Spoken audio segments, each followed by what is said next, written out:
I believe that is my cue. So hello, everyone. My name is Andrew Taylor. I am the chair of this committee. I hope our time away has been good, I guess. I believe we were in the midst of the Indigenous Games when last we spoke. So here we are in action again. The Halifax Regional Municipality is located in Mi'kmahi, the ancestral and traditional lands of the Mi'kmaq people. The municipality acknowledges the Peace and Friendship Treaty signed in this territory and recognizes that we are all treaty people. We'll begin our meeting with the roll call. Liz, can you see your interpreters?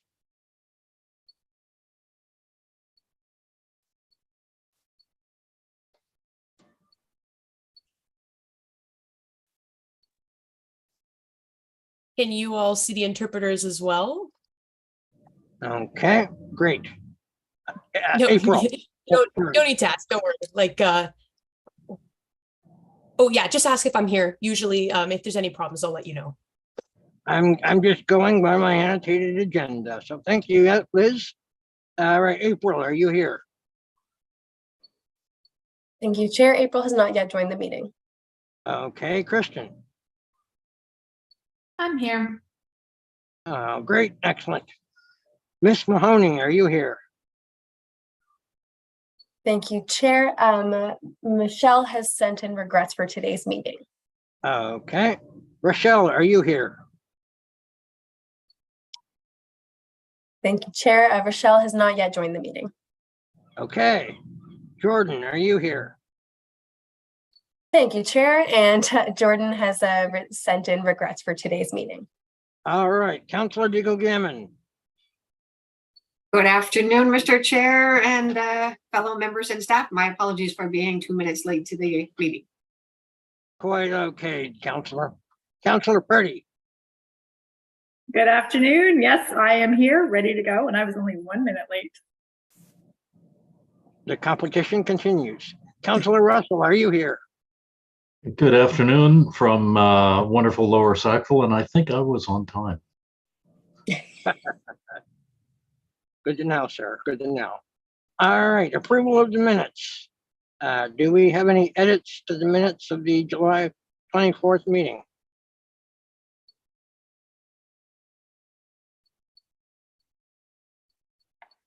I would move approval of the minutes, Mr. Chair. Thank you, Councillor. Do we have a seconder? I can second. Okay, go ahead, Kristen. Thank you, Kristen. All those in favor, please raise your hand or say aye. Aye. Any opposed? So the minutes have been approved. Now for the order of business and asking about approval or deletions and additions. Thank you, Chair. There are no requests for additions or deletions today received by the clerk's office. All right, so I will ask for an approval of the motion to approve the agenda. So moved. I'll second. Okay, moved by Councillor Russell, and whose voice did I just hear? Sorry, Trish. Councillor Purdy, thank you very much. Motion has been moved by Councillor Russell, seconded by Councillor Purdy. I'll now ask for the question. Question? All right. All those in favor, please say aye or raise your hand. Aye. Aye. Opposed? Motion carried. Business arising from the minutes. We have none. Okay, excellent. Conflicts of interest. Do we have any of those today?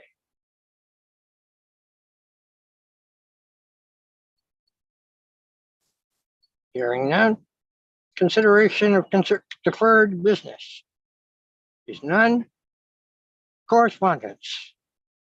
Have we received any correspondence? Thank you, Chair. There's been no correspondence received for today's meeting topics. How about petitions? Thank you, Chair, and nor any indication of petitions. Excellent. No presentations. No information items brought forward. So we are on reports and discussion. Erica Fleck has joined our meeting. Erica is the Director of Emergency Management on the Voluntary Vulnerable Persons Registry.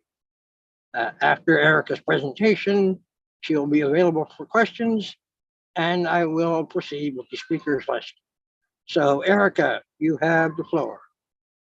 Thank you very much, Mr. Chair and members of the committee, and I sincerely appreciate being allowed to speak today. So just give me 2 seconds to share my screen here.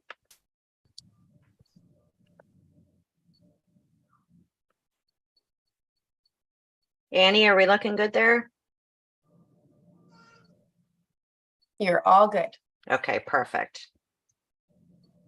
All right, so this is my baby. So just a bit of background on the Voluntary Vulnerable Persons Registry. I'm sincerely hoping that everybody on this call and in this committee has heard about it by now. I started working on it about 2 years ago, and then luckily had a great support from a few counselors. One I'm looking at on my screen right now, Councillor Dago Gammon. So what we started is a jurisdictional scan across the country and in North America about what's working and what's not. But the biggest thing is that we absolutely needed one. And for a variety of reasons that I don't think I need to explain to everybody here. Hurricane Fiona, though, really put it in the forefront, specifically in my mind, because we did lose an elderly male, Alzheimer's, who was living alone, was doing fairly well, but wandered out during the hurricane, and his family had no way to send anybody to check on them because they couldn't get out at the time. And of course, that's just heartbreaking. So the fact that somebody was lost, and I'm not saying that, this is, going to be able to solve all of the problems in the world. We know it won't, but we're hoping to mitigate risk for vulnerable people within HRM. So got a lot of community input. For those who I haven't met before, I do try and get out in every community across HRM and speaking to, most of the counselors, again, community groups, and it really was something on everybody's mind. And I've heard from at least one resident in each district that this was absolutely needed. So unfortunately, I should have updated the picture today because there are 3 hurricanes spooling right now in the Atlantic Ocean that are coming, one with the potential of coming towards Halifax in particular in the next few weeks. So we're running into that season, but it's not all hurricane season. It's everything else that, of course, we've all experienced in these past few months. So I heard from communities that elderly people who are living alone, some don't all have cell phones. So when the fires were going on and people were being evacuated, that they wouldn't know because they weren't getting alerts. And just, the stories of people being afraid. And then, of course, the floods, flood 1 and flood 2, I'm calling them. A lot of people were at risk. A lot of people didn't know if they could get out of their homes. I've talked to residents in HRM, again, with may not be considered vulnerable as we would think of it, but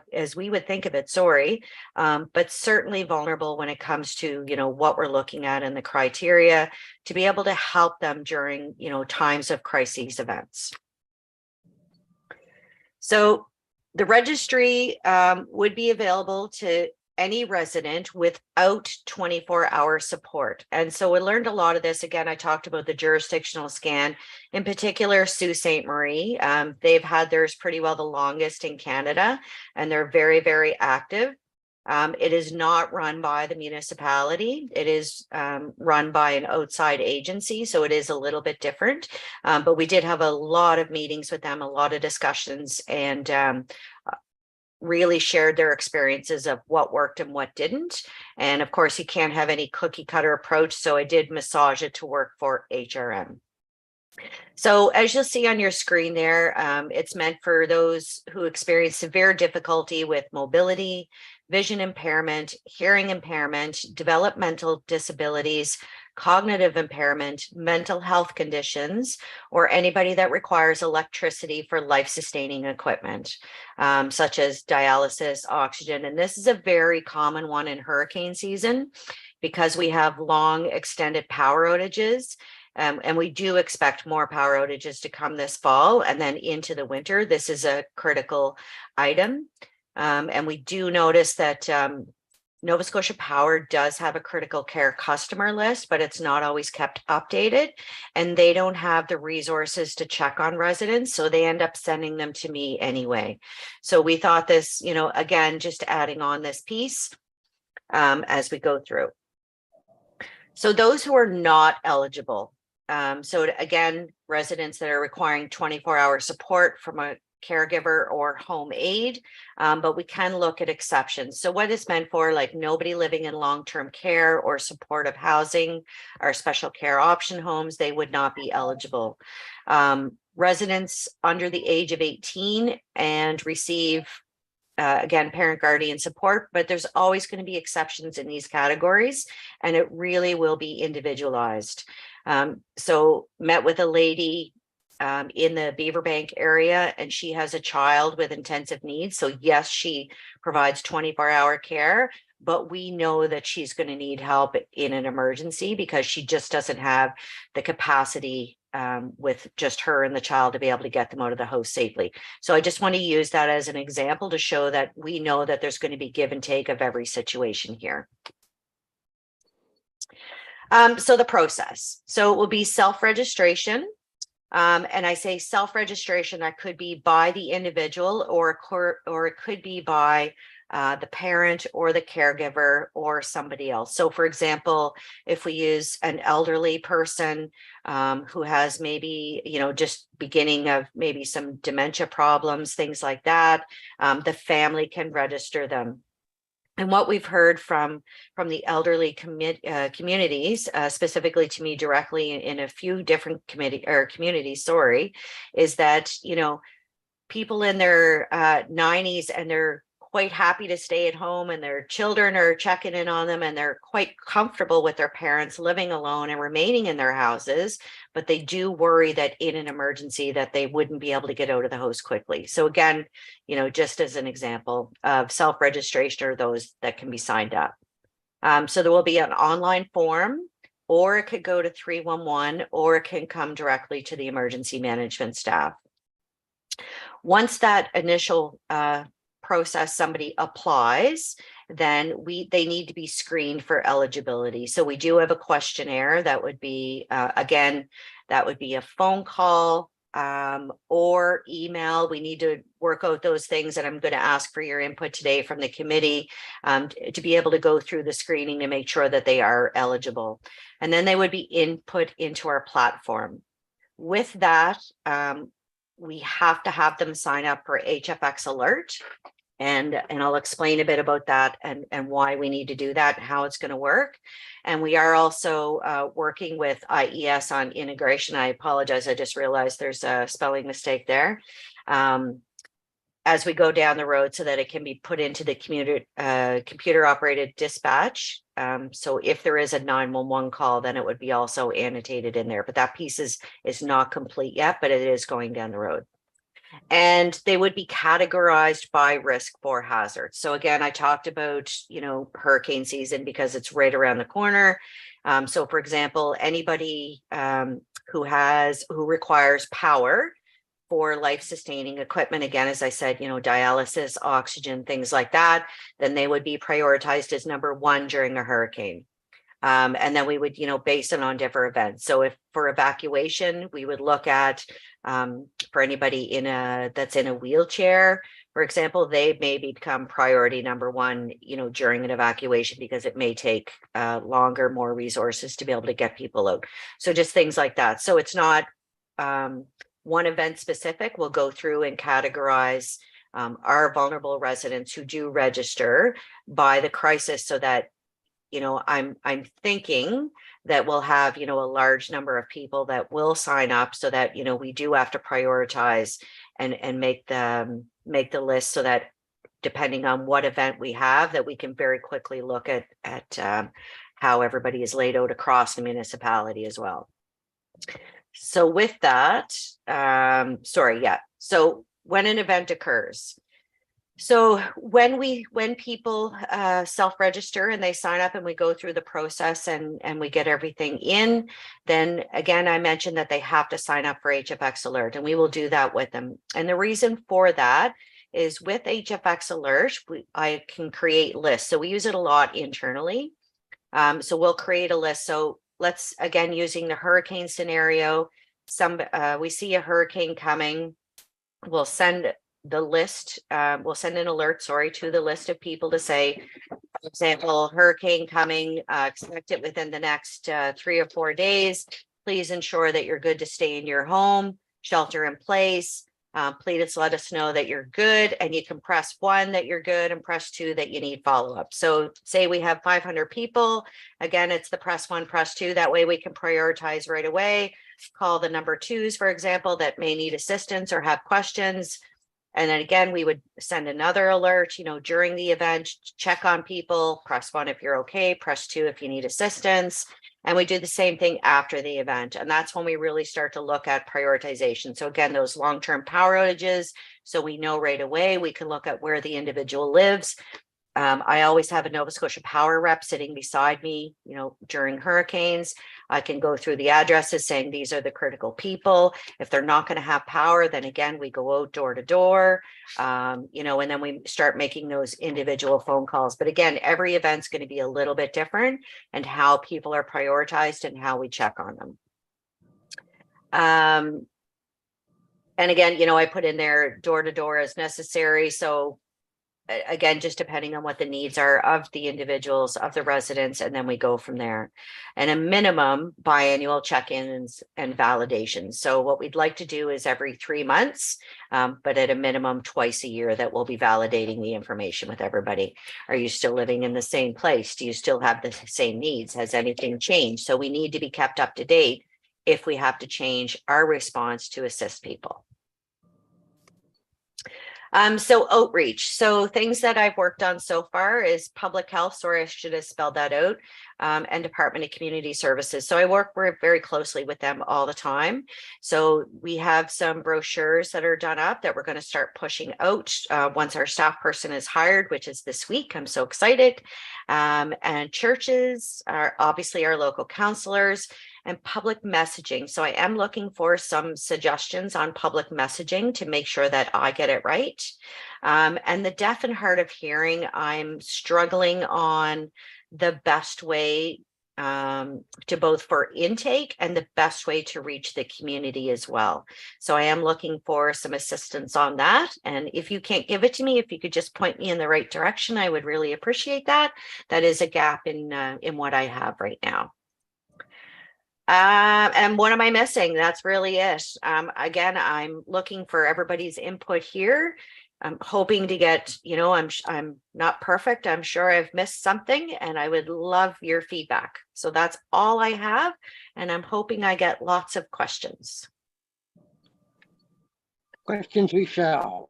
Okay, Liz, let's have you start us off. Do we have any questions, Liz?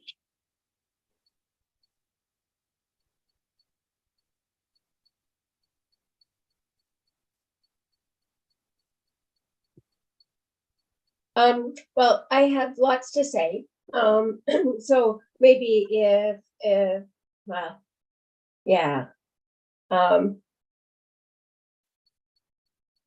Let others speak first, and then I'll see what you all have to say, and then I'll add my information, add my questions or comments at the end. Sounds like a plan. Councillor Diggle Gammon, do you have anything to contribute? Thank you very much, Mr. Chair. Thank you, Erica. So some of you may or may not know that this was a motion that I brought forward at Regional Council, and was thrilled that, of course, it was unanimously approved because everybody agrees. I absolutely love that it is a voluntary vulnerable persons section. But Erica, one of the things I'm a little bit worried about is that families can register, because then I wonder about individual consent.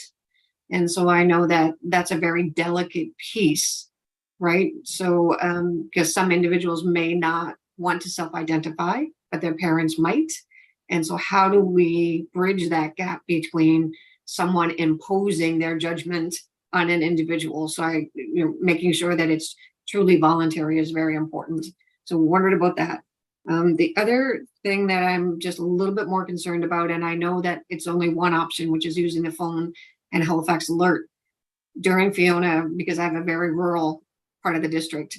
The cell phone coverage is terrible. Landlines, most of them went down and stuff. So I know that you used ground search and rescue teams extensively to help with some of the members that we knew that people wanted to check on. So yeah, I guess when we outline the process about who supports this, I'm just wondering if, we add in that it comes from ground search, like who is it that's going to do a door-to-door check-in so that people have an awareness of who may or may not come to their home? Because if you're in the middle of a storm or an event, you don't want a stranger knocking at your door. Maybe not. So it would be really good for people to know who might be the person that's knocking on your door. Great questions, Counselor. Thank you very much. So through Mr. Chair, and there's a few things I did mention in the presentation. I just realized, and my apologies, I'm actually on vacation and my brain is just a little fuzzy. But anyway, so consent. So great question. So I did a lot of work with public health on this, and the right balance of what is, when do we look at? And again, that's why whoever signs up, it's a very in-depth interview with whoever's signing up. So if it's parents of a 25-year-old that may have some mental health challenges, for example, this was the example the public health gave, then absolutely we're not signing them up without the individual's consent if they're living on their own. Like, it's not happening.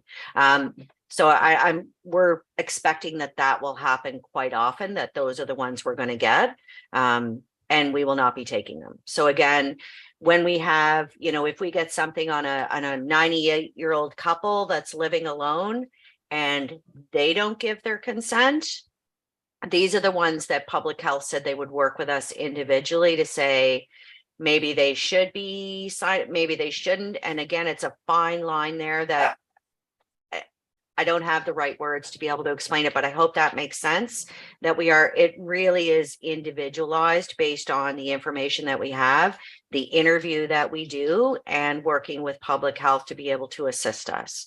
The cell coverage, great point. So you're right. So that's why I said door to door as needed.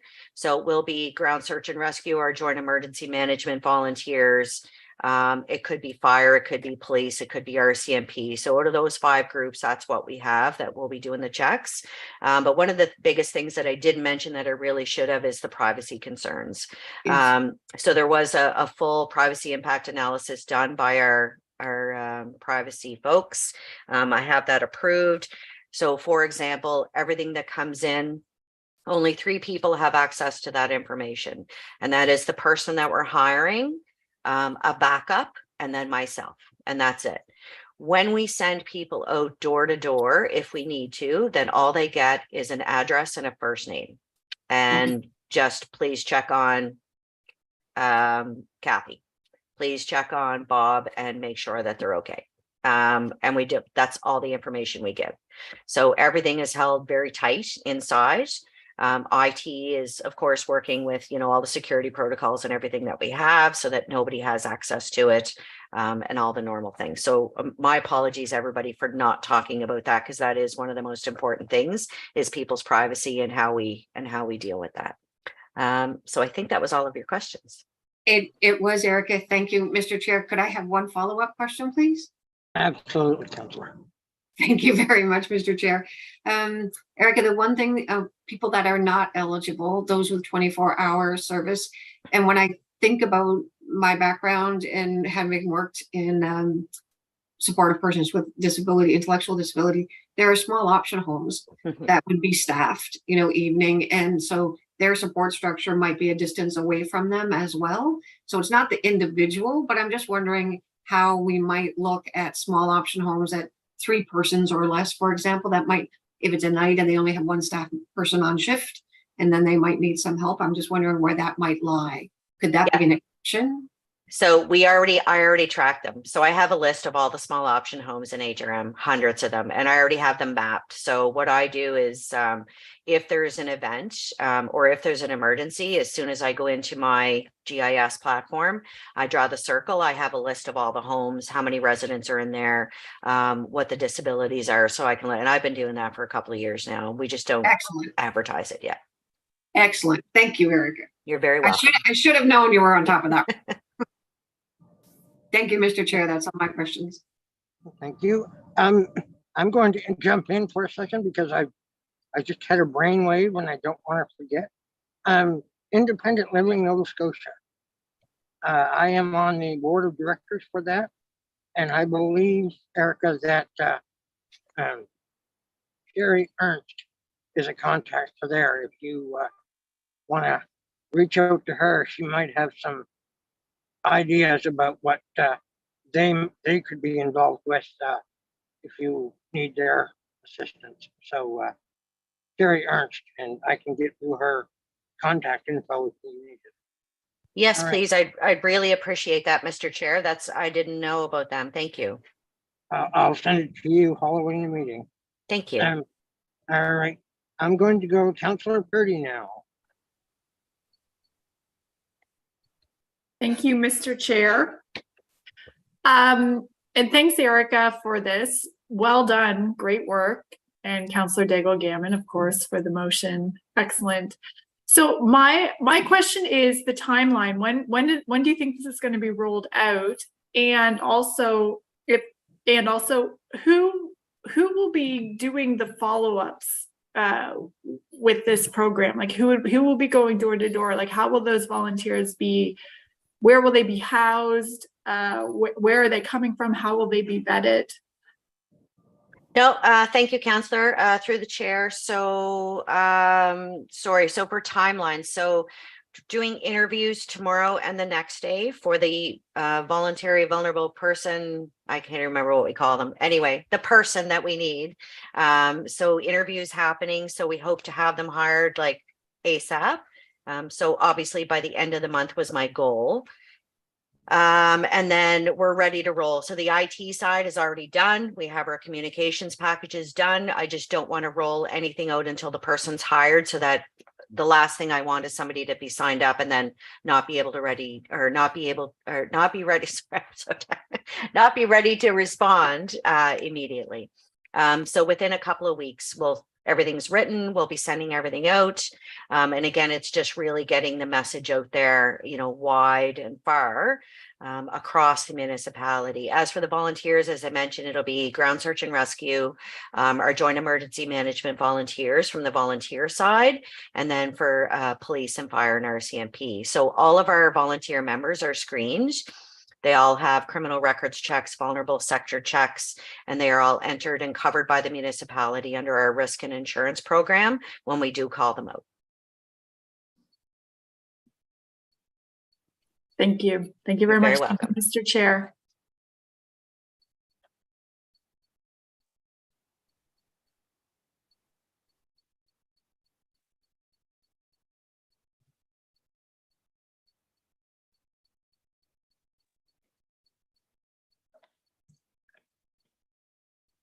Looks like we might have lost Andrew for a moment. Oh, you're not getting rid of me yet, Councillor. Oh, good. I was worried. There was that silent pause, Mr. Chair. Yeah, that was yes. Thank you, Councillor Purdy, for that. I'll go with Councillor Russell. Do you have any questions for today? I do. Thank you.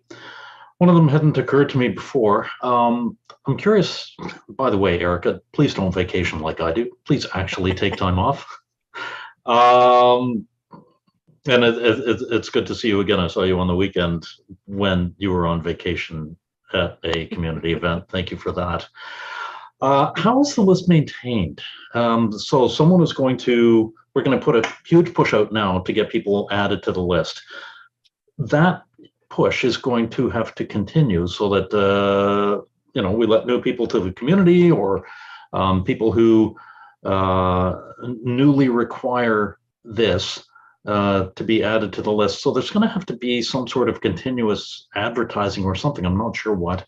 And then deletions from the list when tragedy happens, for example, or when someone gets a new phone number or contact information. If they move to a new address and they get a new phone number, we have stale dated information that is pretty useless. That's thing one. How do we take care of that? Thing two, you have on one of your slides mentioning outreach to the deaf or hard of hearing. There are also those with vision impairments. We have an individual on the, or there was on the Active Transportation Standing Committee, who was blind and had text to speech enabled so that they could work. If we're doing advertising that shows up somewhere, how do we get the word out to them? The third one, I didn't realize it's under the criteria and on who is not eligible. And the criteria, I'm going to go back to Hurricane Juan. No, I'm going to go back to Hurricane Fiona. I was walking along the street, a tree had fallen into a house. That happens. The lady that, next door called for help. She was in a motorized wheelchair. That in itself wasn't life-threatening. She was at the end of her oxygen bottle. That close to was. She was still able to move around. Her oxygen bottle did not require electricity. So in the criteria that says electricity required for this, well, it didn't. And I look on the next slide and it says children with intensive needs or children that require electricity. I'd add adults to that list with intensive needs, even if electricity isn't required. That was it. Okay, Councillor, through Mr. Chair. So let me just, so number one, how is it maintained? So as people obviously sign up, then they go in, we'll say, to the database, for lack of a better word. Everything gets updated, as I mentioned, at a minimum biannually, where we'd like to do it every 3 months. Just depends on the amount of intake that we get, right away, and how we work on that. So we will verify with everybody again, during those personal phone calls, emails, again, HFX alert, it will be, has anything changed? And it will be, are you still at the same address? Checking the phone numbers again. And that's the beauty of HFX alert. So if we have 500 people, we can send it out and you have to respond by pressing 1 or 2. If we don't hear from anybody, then that's the second verification that we know that we need an updated phone number, for example. So there's a variety of ways that we're going to do that. So we get, and I did some lessons learned with Nova Scotia Power on their critical care list. And I did learn some stuff from this, because during every hurricane that we've had since I've been with HRM, we've gone knocking on doors and unfortunately found people have been deceased, people have moved, they're now in long-term care, all of those things. And the last thing we want is somebody knocking on a door, when somebody's passed away, for example, and unfortunately it happens to us all the time. So that's why I make point of, we will do really good check-ins and often, because Nova Scotia Power, for example, it's up to the individual to advise if there's any updated information. And so I said, no, absolutely, that's unacceptable. We will be pulling the information and not asking the individuals to push to us. Number 2, on vision impairments. Yes, absolutely. I did have a meeting with the, oh my goodness, I can't remember their name now. It was one of the schools for the visually impaired, and they had given me some resources. So I have that somewhere on my desk, and they gave me some contacts. Again, that's why, some of it is email, some of it is phone call. So that works. Again, deaf and hard of hearing, I don't have the answers, and I'm not comfortable where we are right now with that.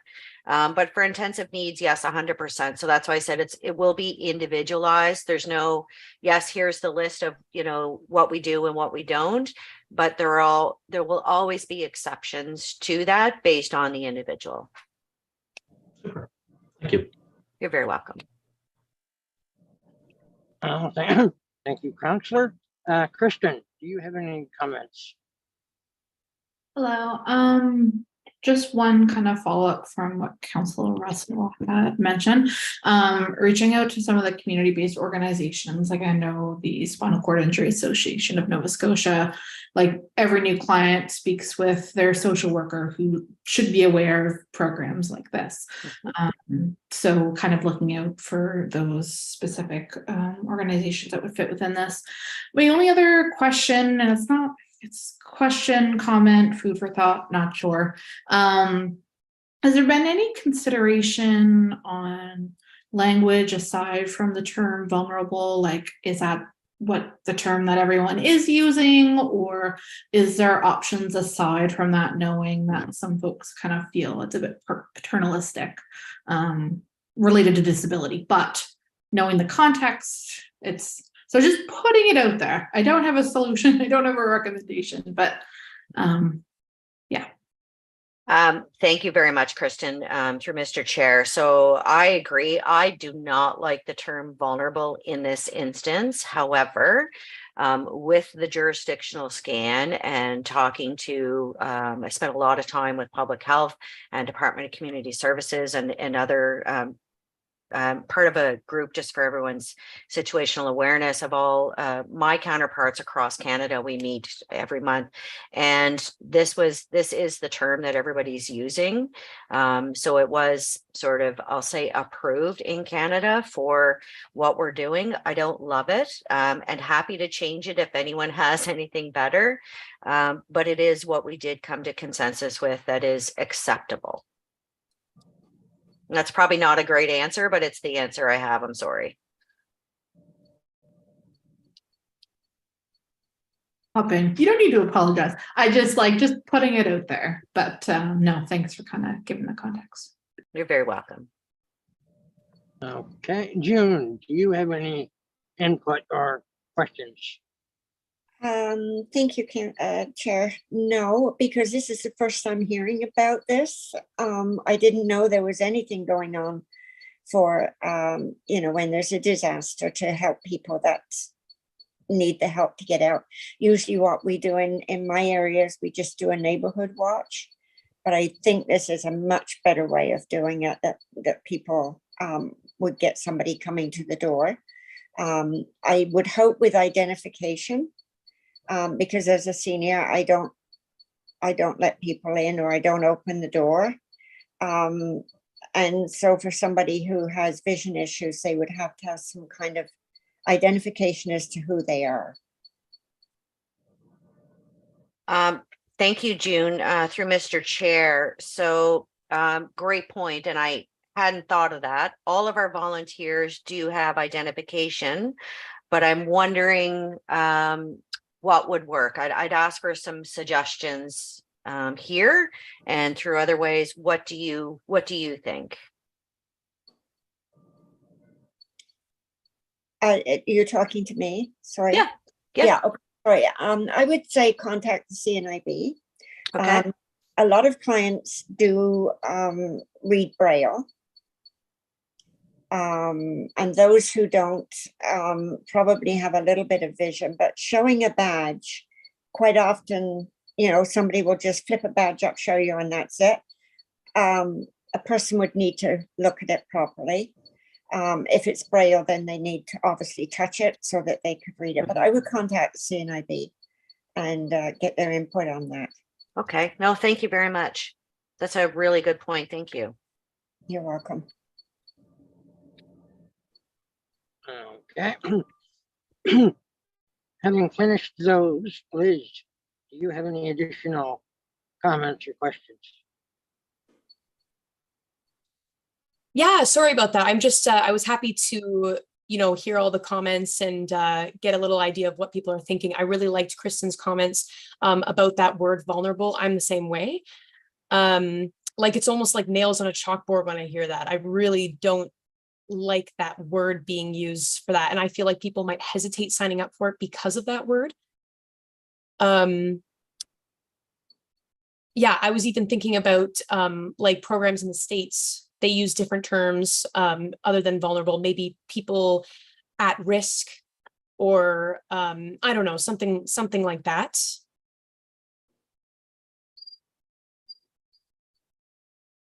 Yeah, I'm sure they have like the CDC has a PDF, I believe, on their website about I'm not entirely sure what they're called, but it's like people who are like at prone for infections or something like that, or diseases. They have like specific terminology. Yeah, and I'm thinking about like specifically in certain states. I was thinking about Georgia, but they do have a better word than vulnerable. This is the sign for vulnerable, by the way. It's also the same sign for weak. So this is what it looks like. So moving aside, yeah, thinking about people who, you know, need assistance in an emergency, that might be another option. I'm just trying to throw some things out there. Because some people might not consider themselves vulnerable, but they might say, oh, if there is an emergency, I might need help, and they'd be more inclined to sign up for the program. So I just wouldn't want anyone to feel lesser than because of that specific word. So even with my apartment building, we have a list ourselves of people who would need special assistance if something happened, the fire emergency. We have a list with a prioritization of who would need help first. And we don't use vulnerable. We use more like people who need assistance, you know, depending on the situation. So that's just my thoughts on that. I do have some other thoughts related to volunteers. It's a bit of a sticky situation, like opening the door for someone. Like I've, you know, experienced myself checking through the peephole and, you know, not recognizing and being a little nervous of opening the door. You know, maybe having ties with an agency like CNIB or something like that would give people more peace of mind. Maybe even possibly having a uniform or some type of identification more than a badge that could identify the person, because having a badge would be great, especially if it had Braille for blind folks. But that was another idea that I had. And then I also agree about like personal rights of individuals. Because I was thinking, like, what if a person just refuses to sign up for the program, but later, last minute, something happens and they want to sign up really quickly, like right before an emergency? Would you still consider them eligible and put them on the list? Or would they have already been kind of written off from that? Like, what are your thoughts on that?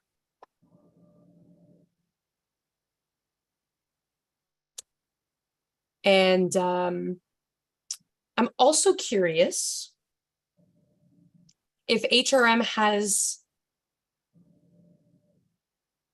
like a system that has all the names of people who live in the area, like of all of the cities. Is there a registry for that? I'm not sure if you would have the answer for that. I was just curious if you had the names of every resident in the HRM.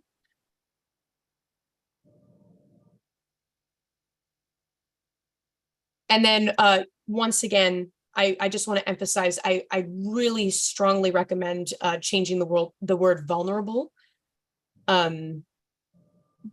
You know, we're the people who need help. And I think a lot of people that would want to join the program would not be inclined to join if they hear that word vulnerable. That's just my thoughts. And that's it. Thank you so much. Okay, thank you very much, Liz, through Mr. Chair. So hopefully I got scribbles all over the place. I hope I catch everything, but please correct me if I don't. So very familiar with the CDC, and you're right, they do use at risk, different context, but I really like your point of those who need assistance during an emergency. So I'm going to go back and have a look at our communication stuff that has not yet gone out. Obviously, until we get the person hired, as I mentioned, but I really like, again, I don't love the word vulnerable either. So I really like that need assistance during an emergency. And I thought that will be, you know, the focus lines. So very happy with that. Thank you. The volunteers. So again, the volunteers are all screened volunteers through HRM and approved and covered under our insurance with criminal records check and vulnerable sector checks. They all wear uniforms in different variations. For ground search and rescue, for example, they're all dressed in bright orange very easily. For those who can see them, our joint emergency management volunteers normally have their green shirts or jackets on, but they do have badges. But I am now rethinking that and know that we need to do better for that. So again, we need to make people comfortable and be able to very clearly articulate and communicate who will be checking on them if we don't hear from them, who will show up at their door, and what that looks like. So thank you for that feedback. I will take that away and do some more work on that. Last minute sign up for anybody. Yeah, again, we expect that. Do you mind I just make a quick comment about related to that? Also thinking about deaf and hard of hearing people in HRM. You know, if there's like, do you think I should hold off on that and maybe we can talk about that at a later date, or should I give my thoughts about the deaf and hard of hearing community now?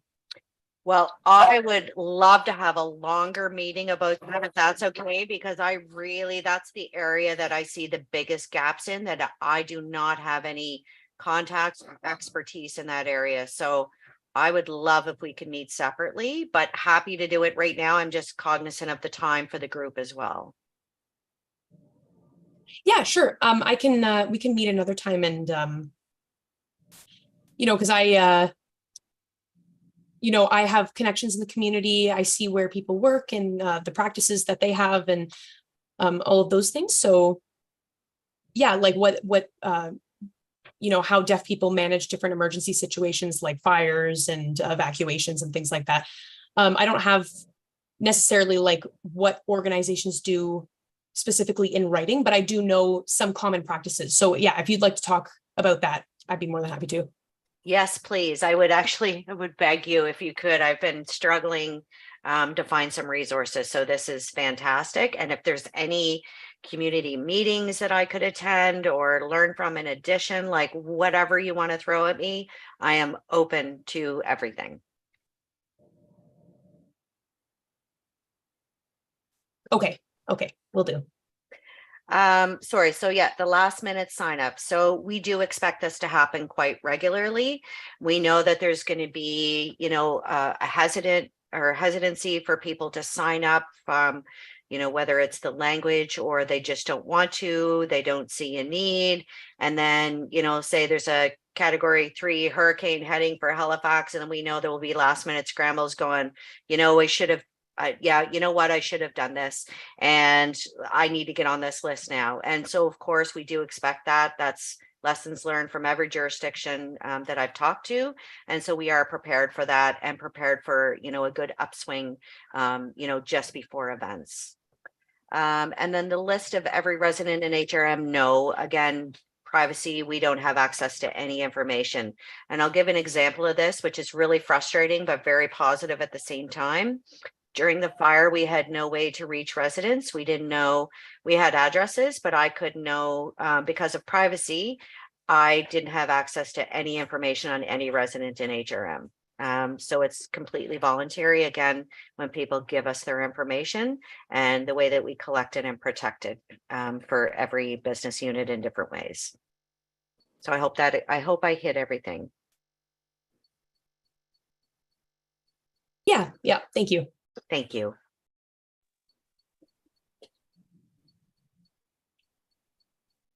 Mr. Chair, if I may jump in again. Certainly, sir. Thank you.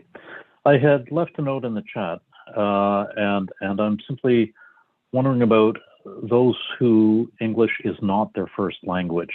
Will we record that? Will we have people who are are fluent in that language go to the door, or how will that work? I get that that's a difficult ask. Well, it's not difficult. It's so I've, war gamed it per se as I do. So thank you, Councillor. Sorry, through Mr. Chair. So it's one I don't have all the answers for. What I do know is that 311 has the prescripted service that they use for after hours. So we do have access to that through the amazing Kim. So when people sign up, they can do it in different languages. And then I have some volunteers through iSands. I also, one of our new staff members is fluent in Arabic, and then we have French. So we've got, 2 covered, which is a lot, but iSands did say that they would help us with some interpretation services for people if, through them with different languages. So we're still working our way through that. And again, it's going to be at some point, when we start, it's going to be some discovery learning to show what we don't have done, or different languages that maybe we weren't prepared for. But I do know that that's going to happen, but I do have at least some tentacles into the resources to be able to snap that up quite quickly, hopefully. Okay, so this would be on the morning of Hurricane Fiona, where we are trying to get out and knock on the doors, that I'm concerned about this. Yeah, so and I get that that's going to be really difficult. Yeah, no, but understood. But what we do have now is we do have a lot of our material has just been translated, so that at least we have something to hand to people. So we know that we're not going to be able to have people that speak the right languages when they go to all the houses. And there's no way around that unless we get more volunteers from those communities. But what we do know, and trying to work around that, is again the printed material in the correct language to be able to at least hand them something saying, and we have them pre-programmed, like, you need to evacuate, here's what you need to do, this is the reason why, to get them something. Yeah, it's not going to be perfect. But that's excellent.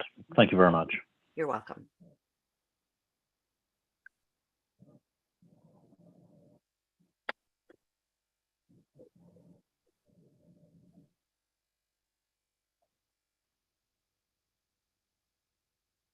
Mr. Chair, if I may jump in.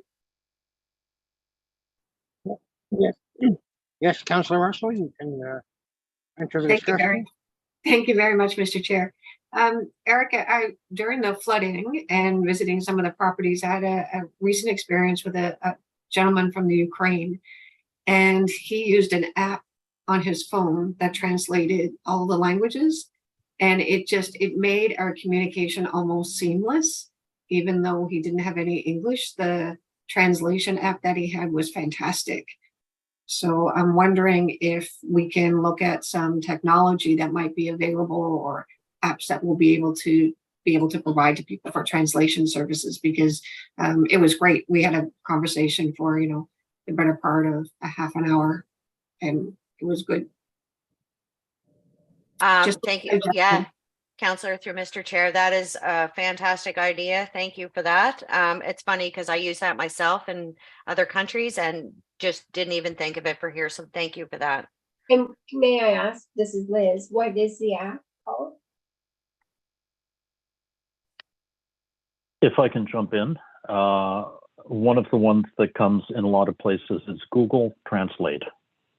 It works on both iPhones and Android devices, and it can do real-time translation of the language. And there is a visual component of it as well, that if you hold it over a newspaper or print material in a foreign language, it will translate it to your language, which is incredibly cool.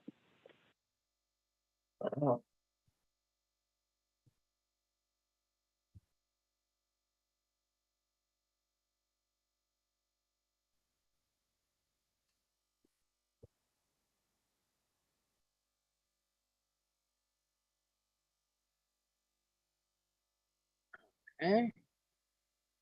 Am I frozen? I don't think. No.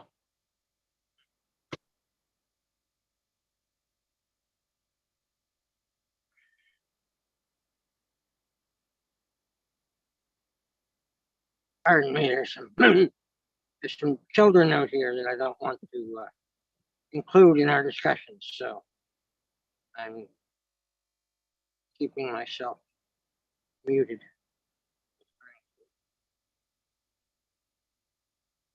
Thank you, Chair. Just so you're aware, those are all of the speakers on this item.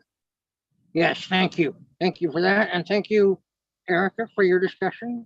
And we've had a very good one, and I trust that some of our comments and suggestions will be of benefit to you in your work on this. So thank you very much. No, absolutely. If I could just, sorry, can I just say something quick?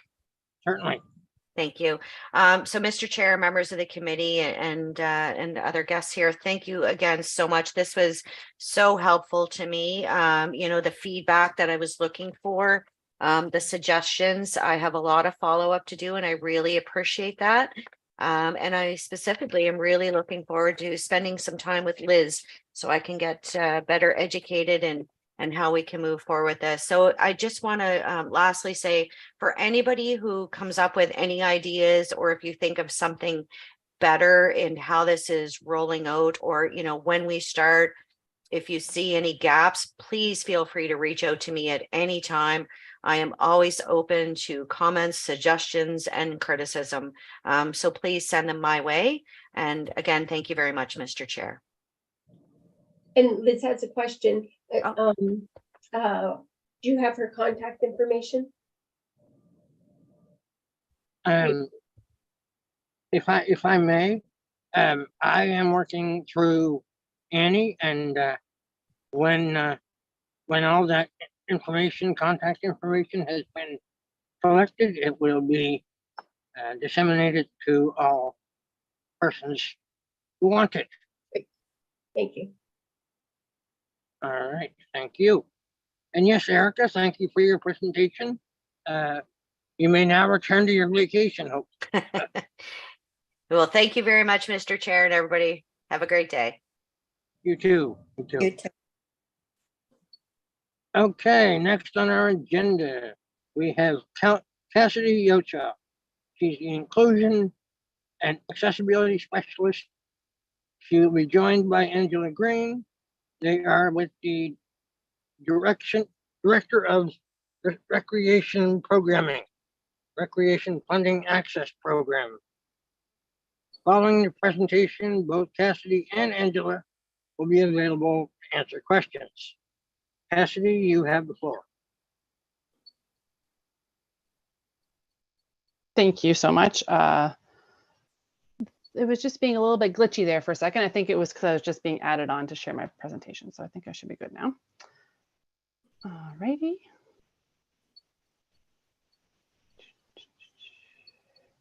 Oops. 1 second here.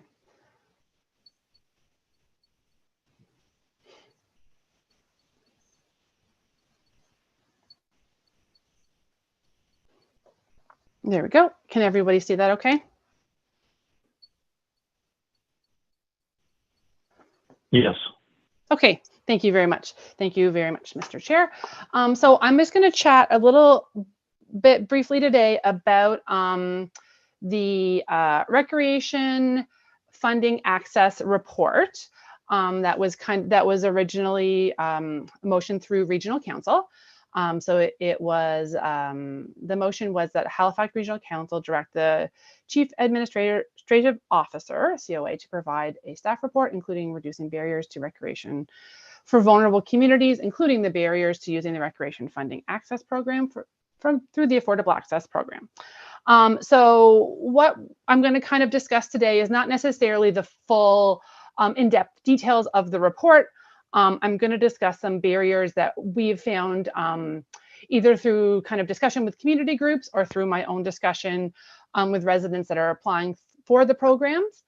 And then hopefully folks here can kind of help identify things that we may have missed, or I'm going to kind of briefly discuss a few of the barriers in a little bit more detail, and then hope to get some feedback and opinion from folks here around kind of the area that the barriers are and what we can maybe do to help to reduce those. So just before I get into the report information a little bit, just for the folks, I'm not sure how familiar everybody is with our Recreation Funding Access Program. So it is a program that is run through the what's called Affordable Access Program, which is 3 programs that have been merged into one. I did send out through Annie the access application, as well as kind of the information that was on the website about specifically the recreation funding access. I did not embed, I'm going to talk a little bit about the application form in here. I didn't embed it into the presentation. I couldn't make it big enough so that folks would be able to see it. It was quite small. So I thought it would be better to send as an attachment. But anyway, so just kind of that's a little bit of a background of the access program. To be eligible for the recreation funding discount, an applicant has to be obviously a resident of the Halifax Region Municipality and also have a demonstrated financial need, which I'll get into in a minute in terms of what we accept for a demonstrated financial need. So the program, depending on your financial need, and that's kind of, we use the low income cutoff table that we receive through Statistics Canada every year. I'll share that in a second.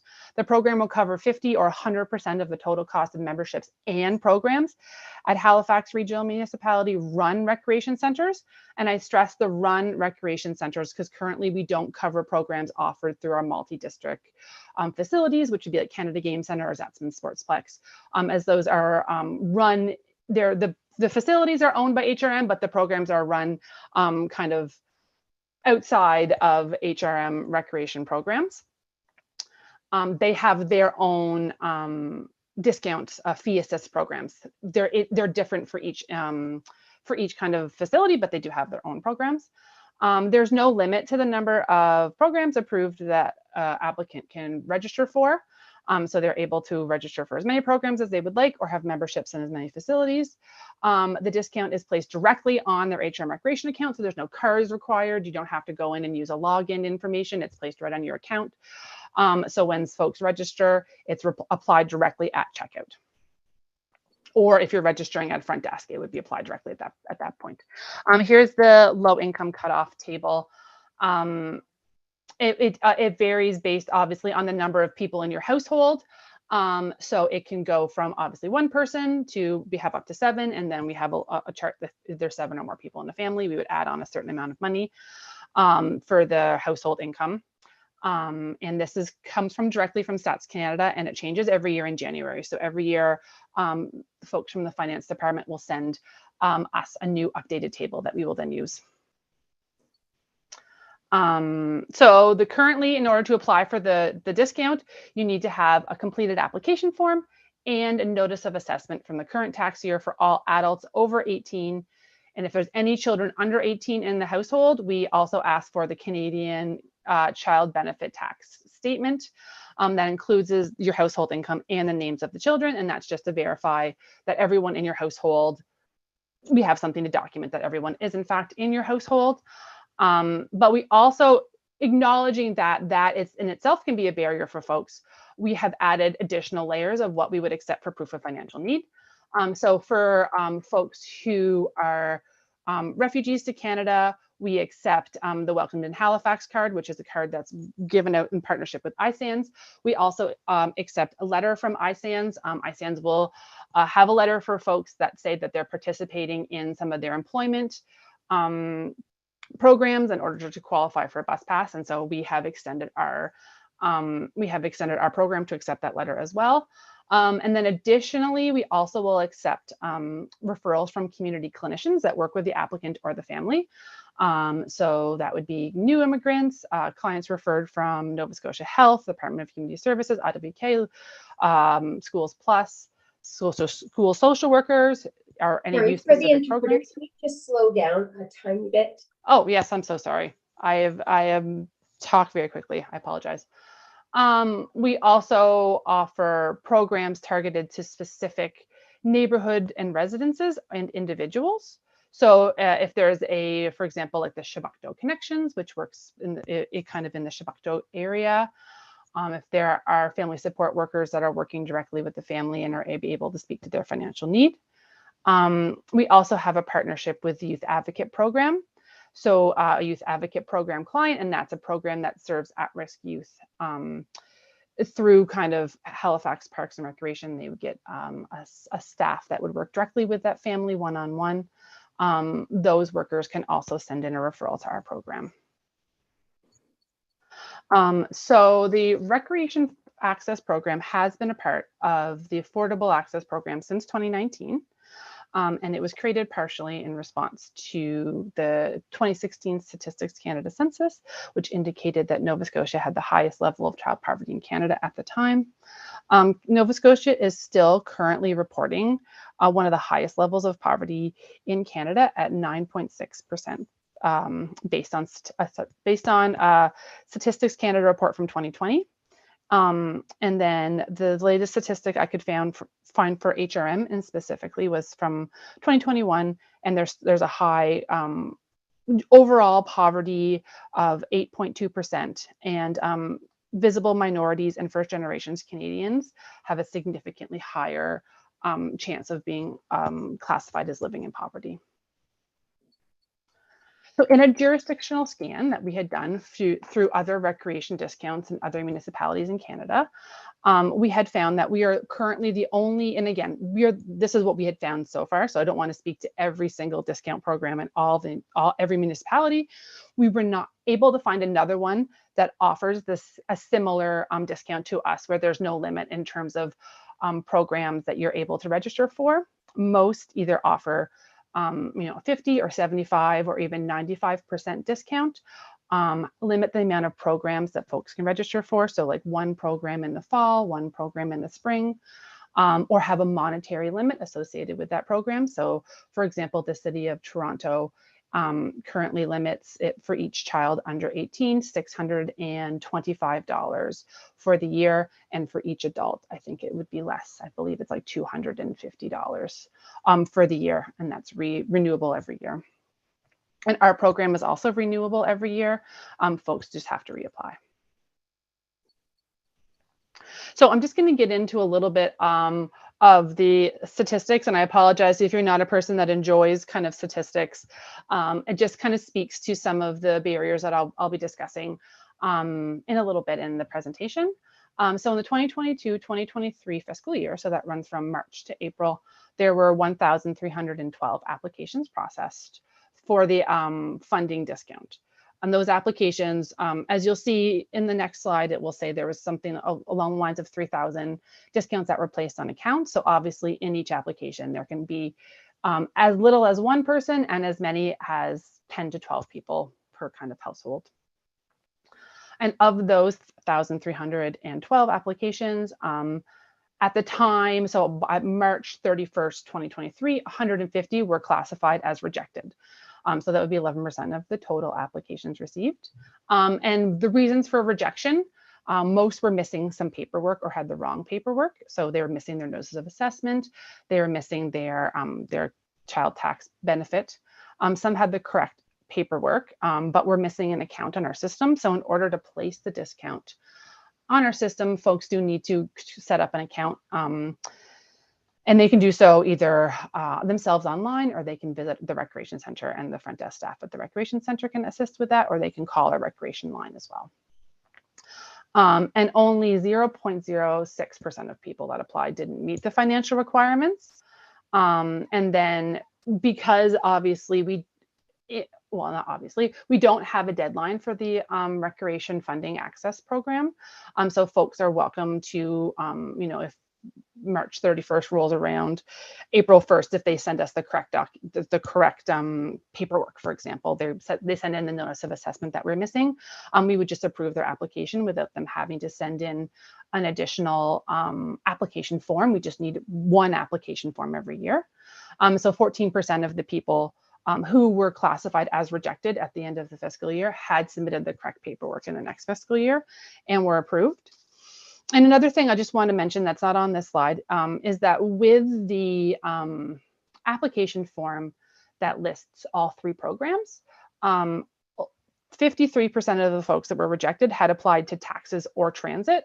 And when they were when I had reached out to them, or the administrative assistant that worked with me had reached out to them to say that, you know, you're missing this paperwork or that paperwork, they had said, oh, I just checked off recreation, but I wasn't very interested in it. So I don't want to have to get additional paperwork to be able to do the recreation access discount. I'd really rather do taxes or transit. So there is sometimes that there's not as much urgency for folks to get the recreation access discount because that wasn't necessarily what they were looking for. And then of those 1,312 applications that were approved, that resulted in 3,314 registered clients that had discounts placed on their HRM recreation account. However, what's really interesting, it's something that we've kind of just found out through our research, and it's something to definitely look into further. Only 1,154 clients actually registered for programs using their discounts. Now, some folks might have registered for memberships and just kind of used gym, or, you know, you went to family swims. But in terms of actually going to our programs, there was only 1,000, you know, less than half, or just over half of folks. And of those folks, more than half, 55% of the registrations happened for our programs happened in August and July, which is the same time as our summer camp programming. And 93% of the registrations were connected to youth clients, which is 18 and under. And realistically, it was probably more like 12 and under, if you had really zoomed in on the detail. So, I mean, it's very fair to say that a lot of folks are using a recreation access discount as a way to subsidize their summer camp programming. So now as we're kind of jumping into some of the barriers, I kind of broke it up into two different slides around barriers. And the first is more like our application process. So some of the things that we had heard from folks is that they just didn't even know about the program. And so they had reached out to either their community recreation coordinators, or they had reached out to myself or one of my colleagues and said, you know, I can't afford programming. Do you work through Canadian Tire Jumpstart? How do I get access to funding? And so we were able to give information similar to some community groups that work with some folks that might need an additional support. Financially, we were able to reach out to some organizations like Adsum House or other places to be able to give information about the program, and they had not had knowledge of the program previously. Another piece of feedback we have is that the application form is too complex. It's not written in plain language. We had a meeting with the Prescott Group, which is an organization that works with adults with intellectual disabilities in the community. And they actually have been able to, after our meeting, assist some of the folks that work with them to get affordable access discounts, have brought them into our programs. We have done some partnership applications or some partnership programs with them. So it's been a really great to work with them. And I'd love to see that expanded into other organizations as well. But if they wanted, and their goal is obviously to have the folks that they work with do things as independently as possible. And for them to fill out the application form, it would be far too complex because of the fact that there are multiple programs and people don't always understand what each program means, especially if they're just looking for recreation. Similarly, our application form is currently only in English, and we are working on, we've had a few people translate the application form and then kind of explain what each thing means. So when somebody is going through, like it'll be in English on one side and then the other language on the other side. So that way folks can see you know, what each thing would mean, so they can fill it in. But it's not standard across the board yet. So that's certainly a barrier. And that can also add to people becoming confused about the process because maybe they don't know what each program is. So they click that they want transit instead of recreation. So then it gets filed as transit. And then, you know, they get rejected because they don't have the appropriate information, but they don't understand, you know, the communication from the transit folks. So it does end up being sometimes a little bit more challenging. And then one of the biggest barriers that why folks probably wouldn't say they don't apply in general is that they don't have access to their financial information, specifically their notices of assessment and their Canadian Child Benefit Statement. A lot of folks I hear, they say, you know, I haven't filed taxes yet this year. In the recreation discount, we do extend to meet up with when the Child Tax Benefit Statement comes out, which is June. So we'll accept the previous year's tax statement until June. So that way it aligns better with our paperwork, which gives people a little bit of a buffer. However, it still is sometimes challenging. And obviously there's backlog occasionally at the Canadian Revenue Agency, which can make it challenging for folks to get their notices of assessment back.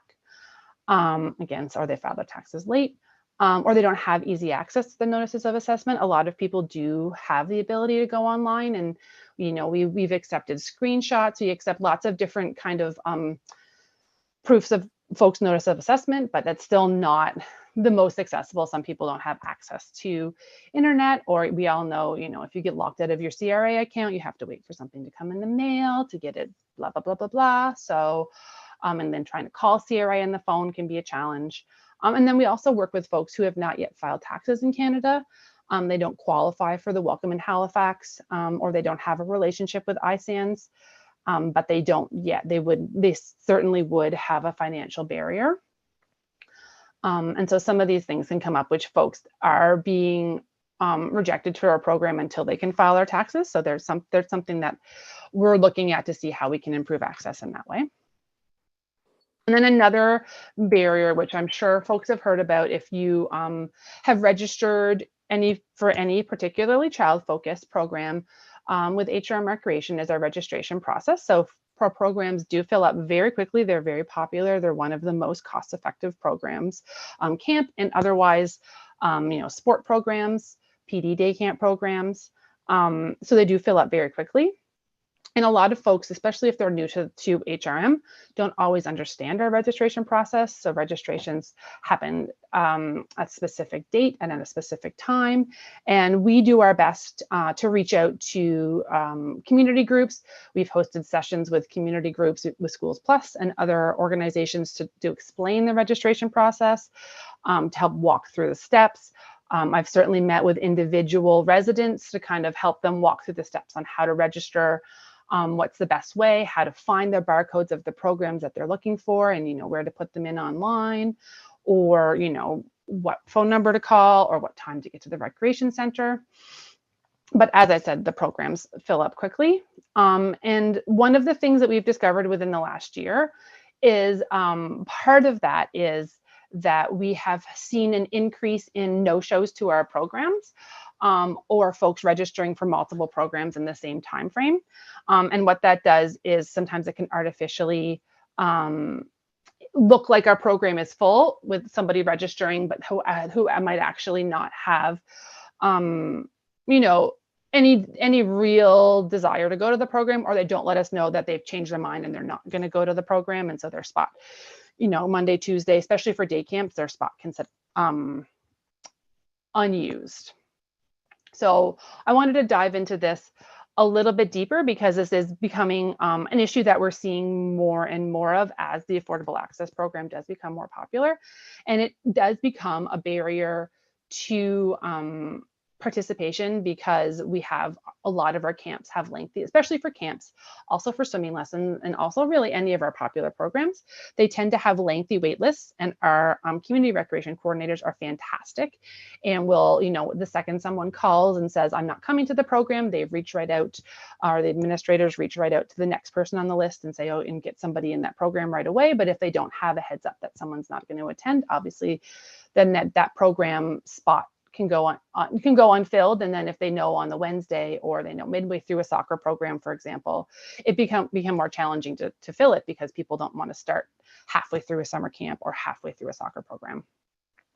So people with 100% discounts, so that's, they don't have to pay anything at all, are more likely to miss multiple full weeks of summer camp programming than participants with 50% discounts or no discounts. And I'm concentrating on summer camp programming because obviously we're coming just out of our summer camp program season. So I have a lot of combing through a lot of data right now to kind of make sure that what we have been kind of seeing anecdotally is what the data is saying as well. So they're also more likely to register for multiple weeks of program for one participant in the same week. So we have had a few folks that have registered have their child in 3 separate day camps within the same week in 3 different locations. So obviously they had you can't be in 3 places at once. So our administrators, before summer had started, administrative assistants had gone through a lot of our registrations, and he highlighted multiple registrations, had contacted folks and asked them that they needed to pick, one of the programs, and then that would free up spots in the programs for everyone else. But that's obviously, it can be very time consuming. So it's our hope that we can figure out, another strategy as well that could help folks understand kind of the registering for multiple programs can create a barrier for others. So this is just one piece of data that I've kind of pulled that I wanted to share with you. It's for the Bedford Hammonds Plains Community Center, and I've chosen this community center specifically because in their postal code area, when the data was kind of collected, they had one of the highest usages of the Affordable Access Program. Bedford Hammonds Plains Community Center also has a lot of programs that they offer through the summer. They offer full day camps and half day camps. So it's not just 1 or 2 camps I were looking at in the month of July. They mostly usually have 5 camps running at a time. So at their recreation facility, 41% of the participants use an access discount, either 100 or 50% discounted off their program registration to enroll in day camps. And of those participants that enrolled using their access code, 83% of those participants missed 3 or more days of summer camp programming in July. 22% missed an entire week of programming in July. And if you look in contrast, because I wanted to make sure that folks understand that it really is a kind of a part of, if it's free, sometimes people don't always feel as much of the urgency to attend. 0.01% of participants that paid out of pocket missed 3 or more days of camp programming. And there was none at this location during July that missed an entire week of programming who had paid for that week of programming. So kind of some of the things I'm hoping to, obviously any questions that have come up for folks or thoughts that have come up for folks, I'm really excited and interested to hear, but also some potential questions that I was hoping that if folks had opinions on, I'd love to hear about. Any barriers that we might have missed in terms of the application process or the registration process. Any suggestions that folks have in terms of like handling people that are not showing up for programs. And in terms of handling people, I more mean like, is there more information we could be putting out there? Is there a way we could be putting out information that would have, that would kind of drive home that it's not the case of not showing up or showing up. It's a case of, if you don't come, someone else that wanted to isn't going to get an opportunity to attend a recreation program.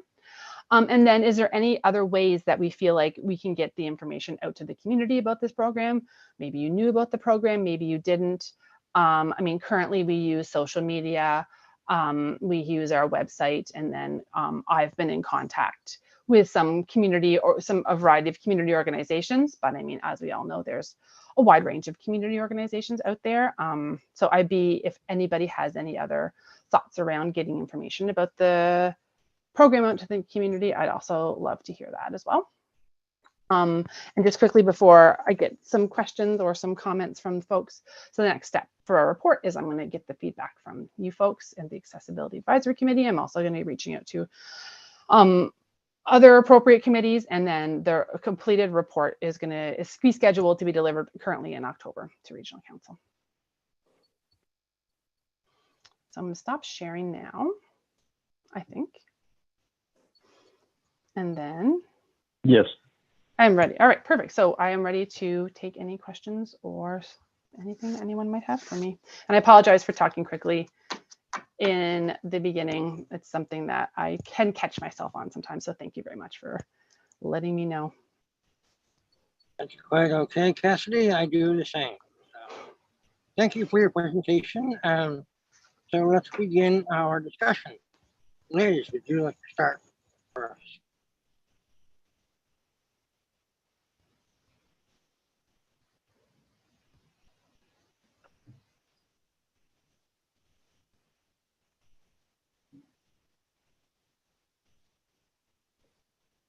Yeah, so that program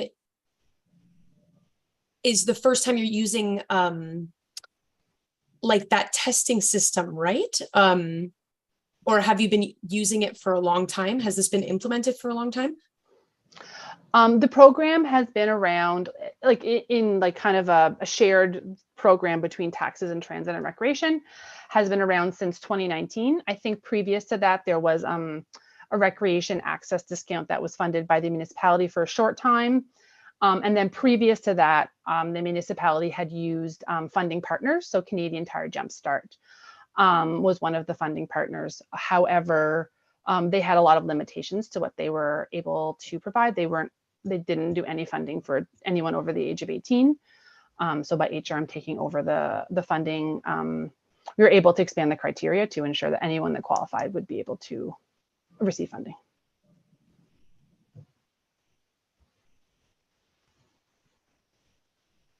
Okay. And then my second question. So, maybe a child wants to bring their friend to the program and there's not enough space for them, or they're not on the list and they get kicked out and their friend can't join. Would you just have to send them home, or are there exceptions? Like, are there any specific rules laid out that you can't bring an extra person? So if it was a friend, so just somebody who you wanted to come with you, everyone does have to be registered to our programs. And that's obviously for a lot of reasons around liability and all those other things. Like, unless it's a drop-in program, obviously, then anyone's available to drop in. But if it's a registered program, they do need to register in advance. And that could be up to the day of the program if there's space in the program. But we do have, so if somebody needed a support person, we do obviously have inclusion support staff that we have, but people could bring a support staff or support person to a program as long as they kind of go through, there's a few different steps to go through that, vulnerable sector checks, all those kinds of things. That person would not have to pay if they're classified as like a support to the person going to the program. But aside from that, everyone does have to register before they attend and pay. Or if they have the access discount, then they wouldn't have to pay.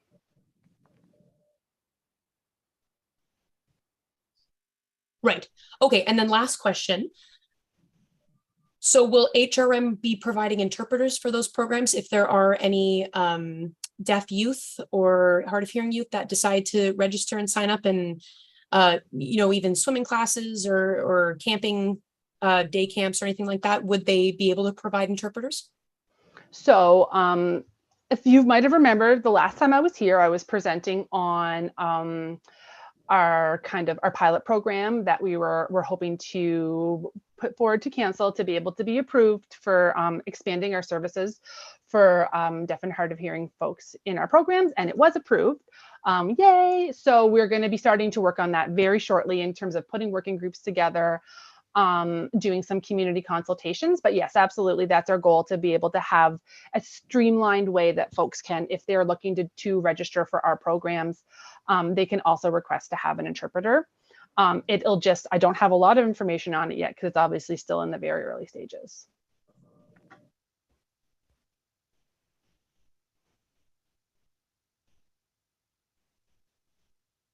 Okay, sounds good. Thank you. You're welcome. And also, for some reason, I can hear just fine, but if somebody comes up, I can't actually see anybody for some reason. Everyone's just a blank screen, but I can hear everybody perfectly well.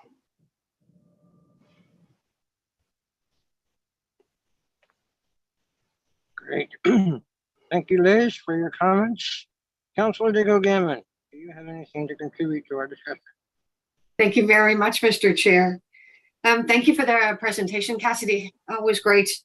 A few things. One of the things that I hear from residents the most is the inconsistency with the multi-district facilities. That yes, they have their own programs, but it does seem to be less accessible than any others. And especially where HRM does cover a deficit, should they have one, the perception is that it is an HRM facility because we end up covering a deficit in some ways. So the inconsistency in what is available in terms of an affordable access program. So if we could look towards the MDFs to make sure that there is some consistency, I think that's a big piece of information that people were looking at. Mm-hmm. The only other comment I think that I would have is just around that July absences and, trying to figure out why that happens. Mm-hmm. Has there been any indication that it could be a transportation issue or in terms of being able to get to a program, Or is it like, okay, so this is, people are just taking their vacations. And so is there any way to say, because I do know, I see families that want to have a program, and then, you know, the neighbor across the street goes and says, my gosh, we were there today and only half the kids were in the program. And so then I get an email saying, counselor, what's with this? So, you know, how do we, and I appreciate the struggle that you might have, because, you know, it's like they book it, you think they're going to come. So I guess policing it is a wrong word, but, you know, saying if you miss so many days, then the spot will be given up to someone who's been on a wait list or something. So yeah, I guess it's just a thought.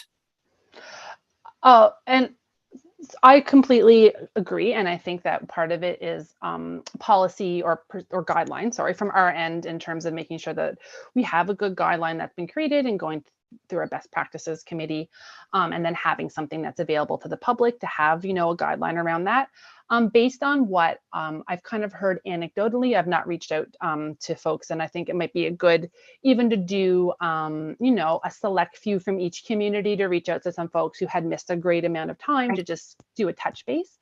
But what we've heard is that sometimes, you know, Schools Plus staff will register a family or will help a family register for a program.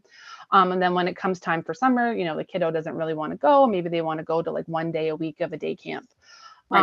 Which doesn't really obviously work in a day camp situation. So then, or they'll, you know, they come for the Monday and then they kind of decide they don't like it, but they don't let anyone know that they're not going to come back. So I think part of it is certainly, and then I think part of it is also, you know, talking to the public about kind of the impact of no-shows. And I know everywhere struggles with a no-show situation, but, you know, we don't want to block. Our biggest concern is blocking access. I mean, I know obviously there's monetary values attached to people not showing up, but for me personally, it's, as an accessibility specialist, it's access to the recreation that's really, really so important. And we don't want to block access for anybody. Right. Thank you. Thank you, Mr. Chair. Thank you, Councillor. Councillor Purdy, you are next on my list. Thank you, Mr. Chair, and thank you, Cassidy. Yeah, my comments, I guess, were around the no-shows as well, because it's tricky. Because it's not the kids who get themselves there, usually it's the parents. So you don't want to punish a kid for the parents not being able or not wanting to get them there for whatever reason.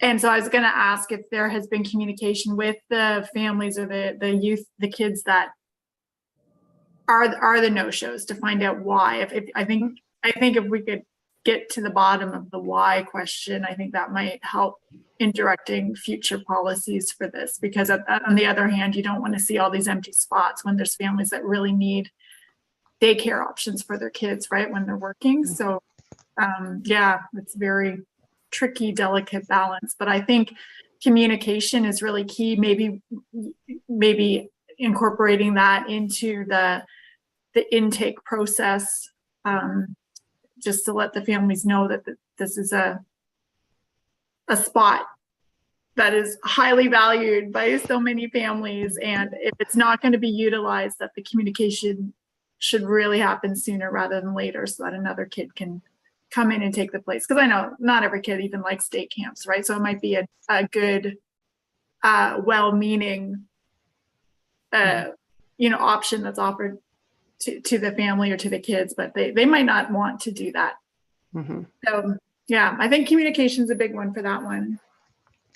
And yeah, it's great program, and wonderful to have this option for residents and newcomers to Halifax as well. And I'll just chime in here for a second. Angela Green, Director of Recreation Programming. We do our registration so early. We do it March, April of every year. And as you said, Councillor, it's very, very valued, and people rely on it for daycare.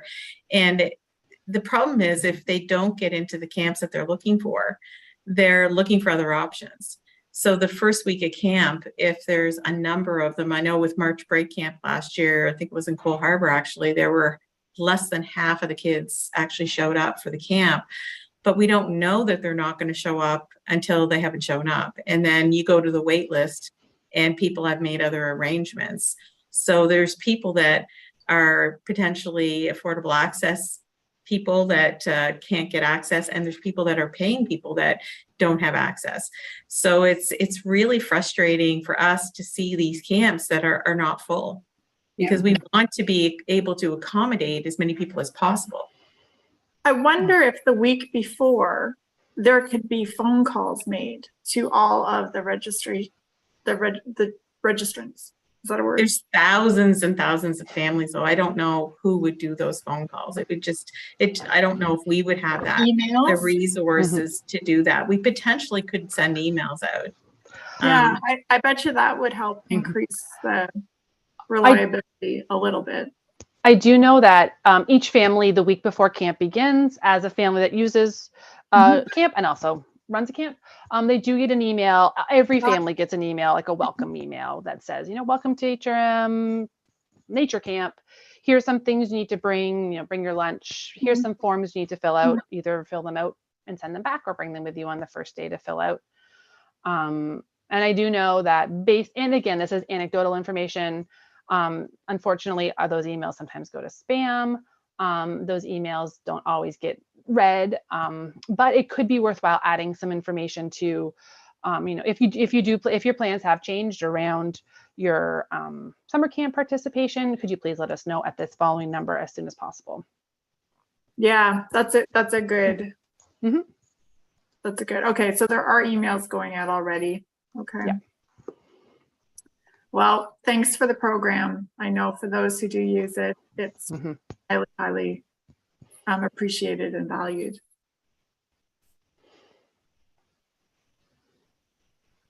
Thank you, Councillor Purdy. Councillor Russell, do you have any? Thank you very much. Thank you. At this point, I don't.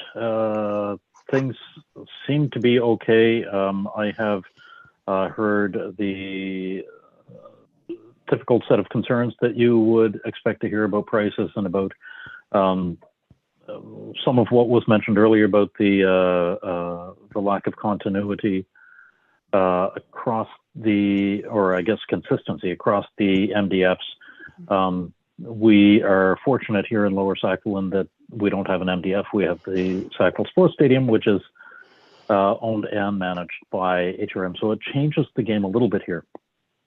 So at this point, I don't have anything to add. Thank you.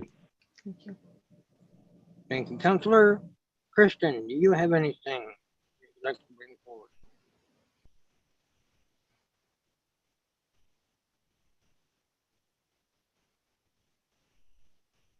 Thank you, Chair. I believe Kristen has left the meeting. Okay, thank you very much. So with that, I will thank you, Cassidy and Angela, for your presentation and for the discussion we had. I hope things will go forward as you all plan. Thank you very much, Mr. Chair, and thanks to the committee. Thank you, everybody. All right, see you later. All right, let's move on to the town hall planning discussion. Melissa Myers, the accessibility advisor, will be updating us, and we will follow that with questions and comments. So, Melissa, you have the floor. Thank you so much, Mr. Chair. This update is gonna be short and sweet. So, Annie and I have been reaching out in the community looking at spaces that the community had requested us to look at. So we're still waiting to hear back from people. So we're making sure that those spaces are available for the day that we might be hosting the town hall. And a lot to do with technical capacity.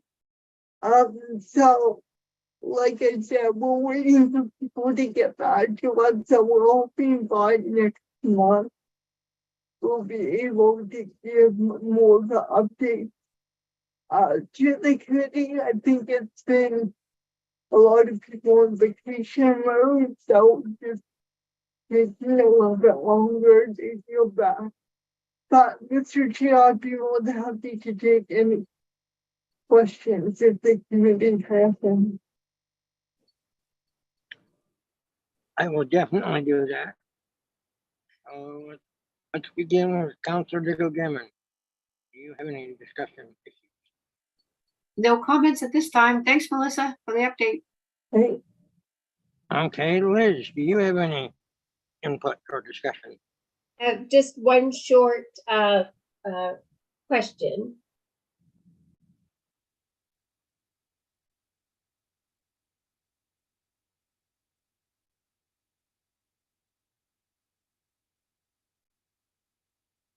Oh, sorry. I was going to ask a question about the previous presentation about the recreation program. Never mind. I apologize. Did I not consult you, Liz, for that issue? No, sorry. I just was you did, but just going back on the topic. Anyway, that's okay. Okay, okay. I need 4 eyes. I need to be able to watch the interpreter and watch the screen presentation. So, sorry. I think we could all benefit from that at some point. Councilor Purdy, do you have anything you want to address? Not at this time, Mr. Chair. Look forward to more information next month. Thanks, Melissa. Okay, Councilor Russell. At this point, I also don't have any questions. I'm looking forward to the discussion and to the meeting. As am I, Councilor. Okay, with Kristen's departure, that is the end of our question and answer for this period. So thank you very much, Melissa and Annie, for your work on this. We will move on to 9.2, committee members. I see none. Staff updates, I see none. We have no added items. Is that still the case, Annie? Thank you, Chair. That is correct. Okay, so the date of our next meeting is September the 18th, 2023. And the chair will be disappointed if anybody says end of summer, because it is not. However, I will look for a member to a motion to adjourn. So moved, Councilor Russell, and hopefully it will be the end of the rain season. That I will agree with. The end of the native summer too. It will be that time. Excellent. All right, Councilor Russell has moved adjournment. So I will now say thank you very